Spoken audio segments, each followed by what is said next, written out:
प्रिय छात्रों, कक्षा 12 के विद्यार्थियों के लिए आज हम फिर नागरिक शास्त्र पाठ का अध्ययन करेंगे। जैसा कि हम लोग पढ़ रहे हैं नागरिक शास्त्र का द्वितीय प्रश्न पत्र का प्रथम पाठ।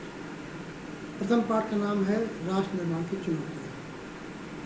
हम अब तक पढ़ते आए हैं इस पाठ को। आज इस पाठ का अंतिम भाग हम लोग अध्ययन करेंगे। तो आइए हम देखते हैं राष्ट्र निर्माण के सामने और कौन सी चुनौतियाँ आई।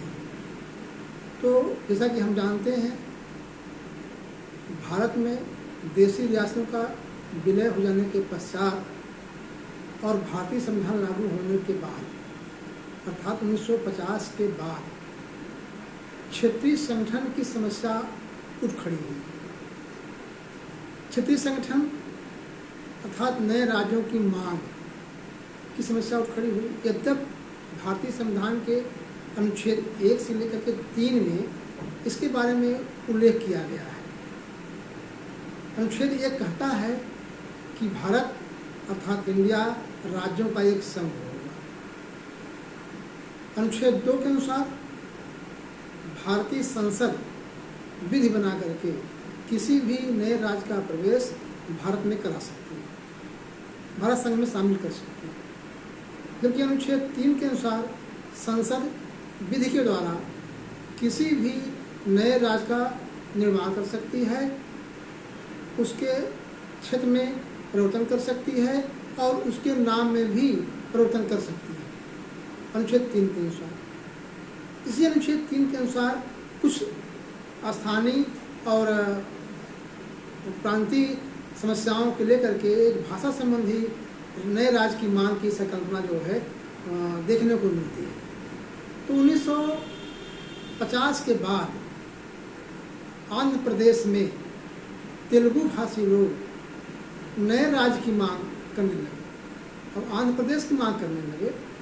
आंध्र प्रदेश उस समय जो तेलुगु भाषी लोग थे, मद्रास रियासत के 12 जिले और हैदराबाद रियासत के 9 जिले तेलुगु भाषी लोग रहते थे। इन्हीं 12 और 9 जिलों के लेकर के हैदराबाद में आंध्र प्रदेश राज्य की मांग जो है जोर पकड़ी। इस मांग को देखते हुए केंद्र सरकार ने एक 3 सदस्यीय कमेटी बनाई जिसे जेबीपी कहा जाता है। जेबीपी का तात्पर्य हुआ जे माने जवाहरलाल नेहरू, बी माने वल्लभ भाई पटेल और पी माने पट्टाभ सीतारामैया। इन तीनों नेताओं ने अपने अध्ययन के बाद यह निष्कर्ष पे पहुँचे कि भाषा के आधार पर किसी नए राज्य का गठन उचित नहीं है, व्यवहारिक नहीं है। क्यों? उन्होंने तर्क दिया कि भारत बहुभाषी क्षेत्र है, बहुत भाषा इसमें बोली जाती है। यदि भाषा के आधार पर राज्य का गठन किया जाने लगेगा तो राज्यों की संख्या बहुत बढ़ जाएगी, जो व्यवहारिक कठिनाई होगी। इसलिए ये लोग जो है नकार दिए। परिणाम क्या हुआ? जब कमेटी के इनकार करने से, रिपोर्ट नकारात्मक आने से आंदोलन और तीव्र हो गया। आंदोलन की तीव्रता और बढ़ गई जब कांग्रेस पार्टी के एक वरिष्ठ नेता पोट्टी श्रीरामुलु इस आंदोलन में कूद गए और उन्होंने यह कह दिया कि जब तक नए राज्य आंध्र प्रदेश का गठन नहीं हो जाता है तब तक हम आमरण अनशन पर रहेंगे। अब परिणाम क्या हुआ? 55 दिनों के आमरण अनशन के बाद उनका देहांत हो जाता है और केंद्र सरकार झुकी नहीं। इसलिए आंदोलन हिंसक और तीव्र हो गया। इस हिंसक और तीव्र आंदोलन में, यह तनावपूर्ण वातावरण में केंद्र सरकार को झुकना पड़ा और उसने 1 अक्टूबर 1953 को एक घोषणा करनी पड़ी कि हम जो है आंध्र प्रदेश राज्य की घोषणा करते हैं। इस तरह से भारत में भाषा के आधार पर प्रथम राज्य कोई बना तो वो आंध्र प्रदेश बना। अब इस भाषा के आधार पर नए राज्य की संकल्पना और मांग न बढ़े, इसके अस्थायी समाधान के लिए केंद्र सरकार ने एक आयोग बना दिया। यह आयोग 1953 में न्यायमूर्ति फजल अली के नेतृत्व में बनाया गया, जिसमें 2 मेंबर और शामिल किए गए। ये मेंबर थे के.एम. पाणिक्कर और हृदयनाथ कुंजरू। इन ये विद्वानों ने, समाजसेवियों ने अपने अनुसार एक व्यापक गहन अध्ययन किया और गहन अध्ययन के बाद एक 30 सितंबर 1955 को केंद्र सरकार को एक रिपोर्ट प्रस्तुत किया। उस रिपोर्ट में ये दिए कि क्षेत्रीय भाषा की आवश्यकता के आधार पर, प्रशासनिक सुविधा के आधार पर तथा वित्तीय स्रोतों के आधार पर नए राज्य की मांग अगर होती है, नए राज्य बनाए जा सकते हैं। इस आयोग के रिपोर्ट को केंद्र सरकार ने स्वीकार कर लिया और 1956 में राज्य पुनर्गठन अधिनियम पारित किया, जिसके अनुसार उस समय 14 राज्य और 6 केंद्रशासित प्रदेश बनाए गए। लेकिन भाषा के आधार पर राज्यों की मांग वहीं रुकी नहीं, वो और आगे बढ़ गई। आगे बढ़ गई कि जिसके आधार पर 1 मई 1960 को बम्बई में मराठियों के लिए महाराष्ट्र बनाया गया। 1960 में ही गुजराती भाषियों के लिए गुजरात राज्य बनाया गया और 1960 में ही पंजाब को विभाजित करके पंजाब में पंजाबी बोलने वालों के लिए पंजाब प्रदेश और पंजाब में ही हिंदी भाषियों के लिए हरियाणा प्रदेश बनाया गया। 1963 में नागालैंड राज्य बनाया गया। तो इस तरह से ये नए राज्यों की मांग जो है चलती रही। फिर पूर्वोत्तर भारत में भी 1972 में हम देखते हैं असम, मेघालय और मणिपुर को, असम को विभाजित करके मेघालय, मणिपुर और त्रिपुरा को 3 राज्य बनाया गया।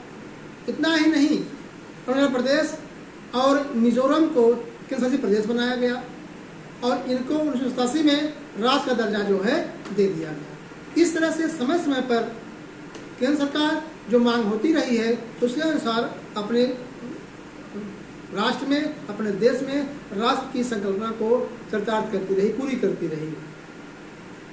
अब भाषा के आधार के अलावा सांस्कृतिक आधार पर भी राज्यों की मांग जो उठ खड़ी हुई। सांस्कृतिक पिछड़ेपन के आधार पर जाहिर सी बात है, पिछड़े हुए भारत में, गुलाम भारत में भारत स्वाधीन हुआ था तो सब जगह शिक्षा का प्रचार प्रसार नहीं हो पाया था। तो ऐसे समय में सांस्कृतिक पिछड़ेपन देखने को मिलता है। तो इस आधार पर भी नए राज्यों की मांग जोर पकड़ी और 1987 में गोवा राज्य बनाया गया और गोवा के ही भाग दमन दीव को केंद्र शासित प्रदेश बनाया गया। तो यह जो है आगे चल करके हम देखते हैं मध्य प्रदेश में छत्तीसगढ़, बिहार में झारखंड, उत्तर प्रदेश में उत्तराखंड, ये जो है राज्यों की मांग आई और 2000 में इन्हें भी राज्य का दर्जा दिया गया। फिर दक्षिण भारत में ही आंध्र प्रदेश के अंतर्गत तेलंगाना राज्य की मांग की संकल्पना हुई जो 2014 में पूरा किया गया। तेलंगाना, यद्यपि हम उसके इतिहास से वाकिफ हैं, 1948 में तेलंगाना हैदराबाद में शामिल किया गया था और 1956 में जब राज्य का पुनर्गठन हो रहा था तो उस वक्त भी तेलंगाना हैदराबाद का ही हिस्सा बना रहा। लेकिन तेलंगाना की मांग के लिए 2009 में आंदोलन मुखर हुआ और इस मुखरता के स्थिति में तेलंगाना राष्ट्र निर्माण समिति जो है काफ़ी सक्रिय आंदोलन जो है चलाया, अतीव्र आंदोलन चलाया। लेकिन स्थिति यह थी, इसको देखते हुए फरवरी 2010 में कृष्णा समिति बनाई गई, कृष्ण कमेटी बनाई गई, सारी कृष्ण कमेटी बनाई गई फरवरी 2010 में कि तेलंगाना राज्य बनाने के लिए। और कृष्ण समिति ने, कृष्ण कमेटी ने दिसंबर 2010 में अपनी रिपोर्ट प्रस्तुत की, केंद्र सरकार को दिया और उस रिपोर्ट में उसने दिया कि तेलंगाना के लिए ऐसा स्थिति बनाई रखी जाए। इस रिपोर्ट पर तेलंगाना विद्रोह करने वाले, राज्य की मांग करने वाले नेताओं ने या जनता ने आंदोलन को और तीव्र कर दिया। लेकिन तेलंगाना में ही, हैदराबाद में भी तेलंगाना के विरोध में भी आंदोलन होते रहे कि तेलंगाना न बनाया जाए, क्योंकि हैदराबाद का विभाजन उसमें दिखाई दे रहा था। इस ऊहापोह में आंदोलन चलता रहा। अंततः केंद्र सरकार 2014 में तेलंगाना राज्य का दर्जा दे देता है और तेलंगाना में हैदराबाद को भी शामिल कर देता है। और जो तेलंगाना जो हैदराबाद की राजधानी कुर्नूल बनाई गई थी वह हैदराबाद बना दी गई। तो इस तरह से हम देखते हैं सांस्कृतिक आधार पर भी राज्यों का निर्माण जो है, जिले पर के आधार पर राज्यों का निर्माण किया गया है। इन सब के अलावा विविध आधारों पर, जैसे प्रशासनिक सुविधा के आधार पर, वित्तीय स्रोतों के आधार पर भी इस तरह से नए राज्यों की मांग फिर उठ खड़ी हुई। जैसे महाराष्ट्र में विदर्भ क्षेत्र, गुजरात में सौराष्ट्र क्षेत्र, उत्तर प्रदेश में हरित क्रांति क्षेत्र, पश्चिम बंगाल में गोरखालैंड क्षेत्र। इन देखते हुए 1980 में गोरखालैंड पश्चिम बंगाल में था। गोरखालैंड जो है सुभाष भिष्म के नेतृत्व में 1980 के दशक में एक आंदोलन चलाया गया और वर्तमान में बिमल गौरंग इसके जो है प्रबल जो है विरोधी नेता हैं जो गोरखालैंड की मांग कर रहे हैं। इस मांग को देखते हुए केंद्र सरकार ने महाराष्ट्र का विदर्भ क्षेत्र और गुजरात का सौराष्ट्र क्षेत्र के लिए स्वशासी परिषद का गठन कर दिया है। वहाँ कुछ आंदोलन शांत हुआ, लेकिन आगे चल करके नए राज्यों की मांग बनाने के लिए केंद्र सरकार कोई एक पैमाना नहीं रहा है, वो समय समय पर अपने पैमानों को बदलते रहे हैं। जैसे अगर मांग जो है तीव्र हुआ तो एक परिषद बना दिए, और उग्र हुआ तो केंद्रीय प्रदेश बना दिए, और जब आंदोलन में हिंसक का पुट आ गया तो ये उसको राज्य का दर्जा दे दिया। इस तरह से देखते हैं कि केंद्र सरकार जो है मांग के अनुसार, राजनीतिक नफानुसार के अनुसार राज्यों की कल्पना, राज्यों का गठन करती रही है। यह सामरिक महत्व की दृष्टि से भी कुछ राज्य बनाए गए। जैसे चीन और तिब्बत के सीमा पर भी राज्य बनाया गया, और जो है इसको देखते हुए यह दिया गया कि राज्य बनाने के पीछे केंद्र सरकार की मंशा जो है महत्वपूर्ण भूमिका रखती है। इसलिए यह संकल्पना जो है हम जो चुनौतियां हैं इस परिप्रेक्ष्य में देखते हैं। तो भाषा के आधार पर भी जनता में एक केंद्र के प्रति नफरत का या विद्रोह की भाव रही है। प्रायः भाषा को शामिल करने